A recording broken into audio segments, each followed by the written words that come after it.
Hello friends, welcome to with Mahi Moupiyari. আজকে চলে এসেছি তোমাদের সঙ্গে আরো একটা বিশেষ বিষয় শেয়ার করে নেবো বলে। আমরা যখন দোকানে স্যানিটারি প্যাডস কিনতে যাই, তখন বিক্রেতারা কি করেন, আজও সেই স্যানিটারি প্যাডস কোনো একটা কাগজে ফোল্ড করে বা কোনো কালো ক্যারি ব্যাগে দেন।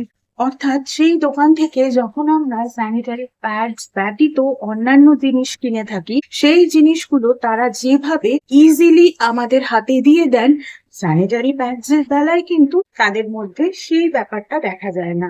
উল্টে তাদের চোখের আকার আকৃতি বা বলা যেতে পারে ফেসিয়াল এক্সপ্রেশনই একটু অন্য ধরনের হয়ে যায়। এছাড়াও আমরা অনেকবারই মহিলাদেরকেও একথা বলতে শুনি, এই তুই স্যানিটারি প্যাডস নিয়ে কথা বলছিস, তুই মেনস্ট্রুয়াল সাইকেল নিয়ে কথা বলছিস, গলাটা একটু আস্তে কর, বাড়ির ছেলেরা শুনে নেবে। বা রাস্তায় যদি এরকম কেউ আলোচনা করেন, সেক্ষেত্রে এই ধরনের অর্থোডক্স মহিলারা বলে থাকে, আস্তে কথা বল, রাস্তার লোকজন শুনে ফেলবে। তারা অন্যান্য কথা হয়তো মাইক বাজানোর মতো করে বলতে চাইছেন বা শুনতে চাইছেন, কিন্তু এই একটা টপিক যখন আসে তখন কিন্তু তারা বলেন আস্তে কথা বল, লোকজন শুনতে পাবে। আজও কিন্তু এই স্যানিটারি প্যাডস কে নিয়ে বা এই মেনস্ট্রুয়াল সাইকেলকে নিয়ে কিছু অর্থোডক্স মানুষের মধ্যে রয়ে গেছে এই অদ্ভুত আচার আচরণ। অথচ আমরা যদি আমাদের পার্শ্ববর্তী রাজ্যের দিকে একটু দেখি, আমি অসমের অম্বুবাচী মেলা বা অম্বুবাচী উৎসবের কথা বলছি না, তাছাড়াও আমাদের আরেকটি পার্শ্ববর্তী রাজ্য ওড়িশা, সেখানে এই মেনস্ট্রুয়াল সাইকেলকে একটা উৎসবের মতো পালন করা হয়, তাও আবার এই জুন মাসে, রজ পর্ব উৎসবের মধ্য দিয়ে। সংস্কৃত শব্দ রজ কথাটির অর্থ হচ্ছে মেনস্ট্রুয়াল সাইকেল। ওড়িশার কালচার ওয়াইজ বা ওড়িশার সংস্কৃতি অনুযায়ী এ কথা কথিত রয়েছে যে ভগবান শ্রী জগন্নাথ দেবের দুই পত্নী শ্রীদেবী এবং ভূদেবী দুজনেই মা লক্ষ্মীরই অংশ। ভূদেবী বা ভূমি দেবী বা যাকে আমরা মাদার আর্থ হিসাবে পুজো করে থাকি, সেই ভূমি দেবী বা ভূদেবী বা মাদার আর্থেরও এইরকম মেনস্ট্রুয়াল সাইকেল শুরু হয়, তাও আবার এই জুন মাসে। আর যেমন একজন মহিলাকে মেনস্ট্রুয়াল সাইকেল চলাকালীন রেস্ট নেবার কথা বলা হয়, ঠিক সেরকমই কিন্তু এই সময় ওড়িশাতেও পৃথিবী মাকে বা ভূমি দেবীকে বা ভূদেবীকে বা মাদার আর্থকেও রেস্ট দেওয়া হয়। ওড়িশাতে কোন রকম কোনো এগ্রিকালচারাল কাজকর্ম করা হয় না এই রজ পর্ব উৎসব চলাকালীন।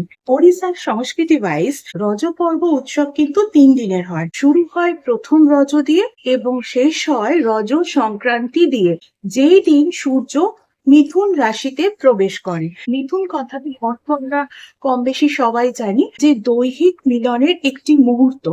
ফলে এর আগে পর্যন্ত বসুমতী বা পৃথিবী মা বা ভূমি দেবী কিন্তু ফসল ফলানোর মতন অবস্থায় থাকেন না। রজপর্ব উৎসব মিটে গেলে কিন্তু তারপরে তখন বিভিন্ন এগ্রিকালচারাল কাজকর্ম ওড়িশাতে করা হয়। এবং এই সময় ওড়িশার প্রতিটি বাড়িতে মহিলারা বা মেয়েরা যারা 8 ইয়ার্স থেকে শুরু করে 50 ইয়ার্স পর্যন্ত এজ গ্রুপের মধ্যে, তারা কিন্তু একেবারে রেস্ট নেন।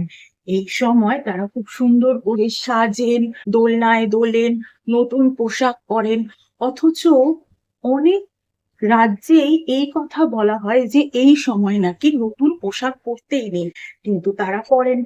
তাদের হাতে খুব সুন্দর সুন্দর আলতা দিয়ে বিভিন্ন কারুকার্য বা ডিজাইনস দেখা যায়। আজকাল যদিও আলতাকে রিপ্লেস করে দিয়েছে মেহেন্দি, তবুও কিছু কিছু বাড়িতে আজও কিন্তু ট্র্যাডিশন ওয়াইজ আলতার বিভিন্ন ডিজাইনস দেখা যায়। তার সঙ্গে সঙ্গে এই সময় ওড়িশার প্রতিটি বাড়িতে বিভিন্ন ধরনের পিঠে তৈরি করার রীতি রয়েছে। এই সব কিছুই মহিলাদের উদ্দেশ্যে বা বলা যেতে পারে যে মহিলাদের এজ গ্রুপ মেনস্ট্রুয়াল সাইকেলের এজ গ্রুপের মধ্যে পড়ে তাদের জন্য এই সময় ওড়িশাতে রজ পানও সাজা হয়। এবং রজ পান সাজার পর সেই পান দেখে মনে হবে যেন শুধুমাত্র ঋতুবতী মহিলাদের জন্যই যেন স্পেশালি সাজা হয়েছে।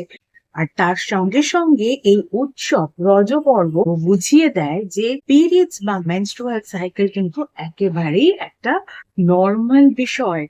কেন আজ হঠাৎ এই কথাটা বললাম, তার কারণ হচ্ছে দুদিন আগে আমি যখন মেডিকেল শপে গিয়েছিলাম, সেখানে গিয়ে দেখলাম এক ব্যক্তি সেখানে গেছেন।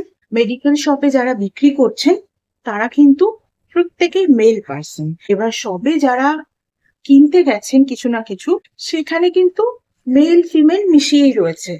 তো উনি অনেকক্ষণ থেকে দাঁড়িয়ে আছেন এবং কিছু বলার চেষ্টা করছেন কিন্তু বলতে পারছেন না। ক্রমাগত তিনি তার পরের জনকে বলছেন, আপনারা নিয়ে নিন, তারপর আমি নিচ্ছি। ক্রমাগত নিজে পিছিয়ে যাচ্ছেন। তখন তাদের এই আচরণ দেখে আমার একটু সন্দেহ হয়েছিল যে বিষয়টা বোধহয় পিরিয়ড রিলেটেড হতে পারে, তবুও অতটা গুরুত্ব দিইনি, কারণ আজকাল অনেক রকম কারণেই মানুষ এই ধরনের আচরণ করতেই পারেন। তারপর দেখছি বারবার তার ফোনে ফোন আসছে এবং তিনি ফোনটা কেটে দিচ্ছেন। এবার তারপর দেখলাম একবার উনি ফোন ধরে বললেন যে তিনি এখনো কথাটা ভালো করে বলতে পারেননি, ওনাকে একটু সময় দিতে হবে কারণ দোকানে অনেক ভিড় আছে। তারপর ধীরে ধীরে দোকান যখন প্রায় ফাঁকা আর দুজন রয়েছে, মানে ওই ব্যক্তি, আমি এবং আরেকজন ব্যক্তি রয়েছেন, বাকি আর কেউ নেই, সব মোটামুটি ফাঁকা, সেই সময়ও তিনি বলতে পারছেন না। তারপর দেখলাম আমার আগে যে ব্যক্তিটি ছিলেন তিনিও চলে গেলেন। এবার সবে আমি এবং ওই ব্যক্তিটি, তখনও তিনি বলতে পারছেন না। আমার তখনই একটু সন্দেহ হলো যে বিষয়টা ইদার পিরিয়ড আর অন্য কিছু হতে পারে।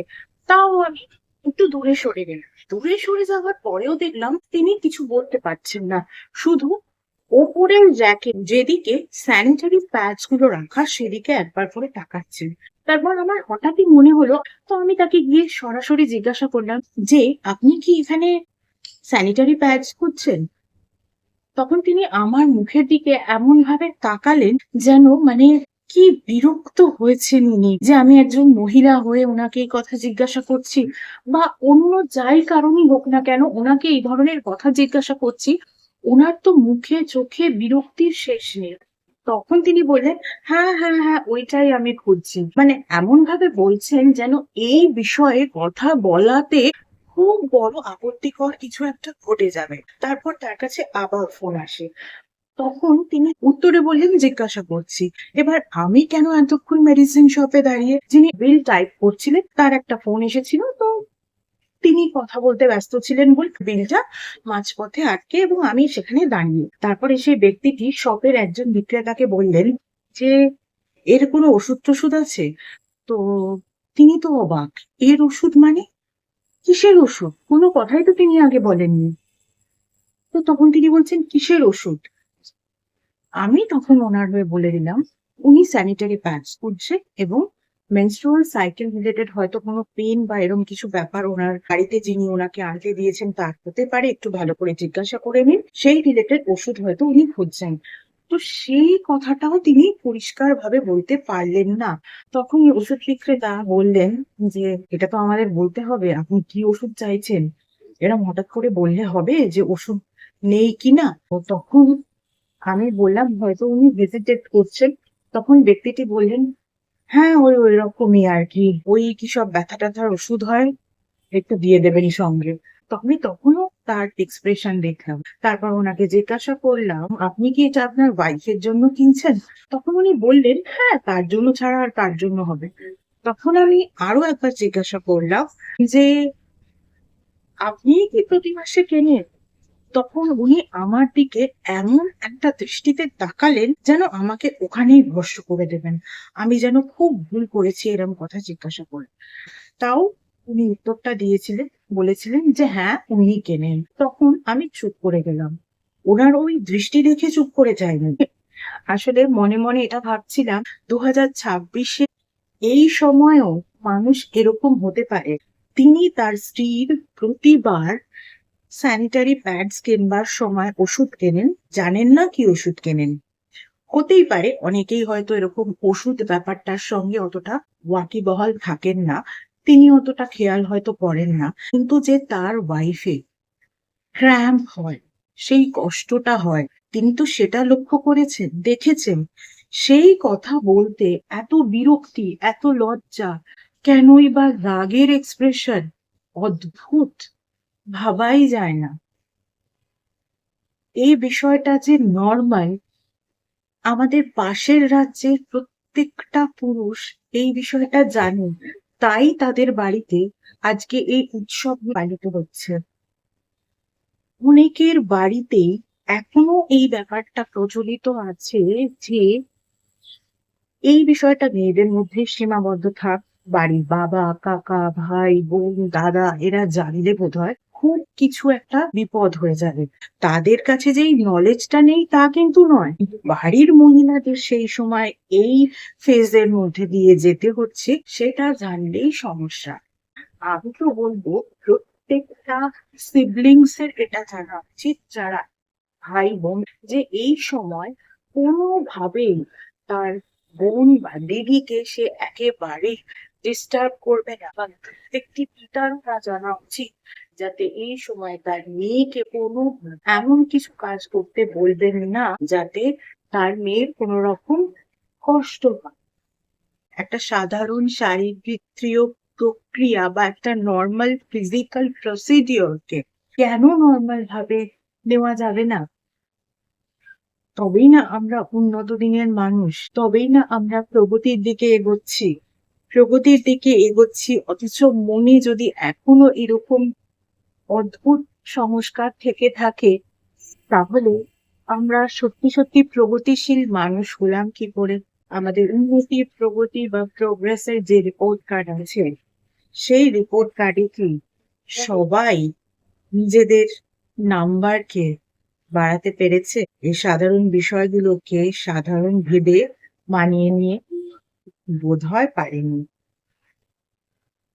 যাই হোক, আজকের মতো এটুকুই। আবার অন্য কোনো ভিডিওতে নিশ্চয়ই দেখা হবে।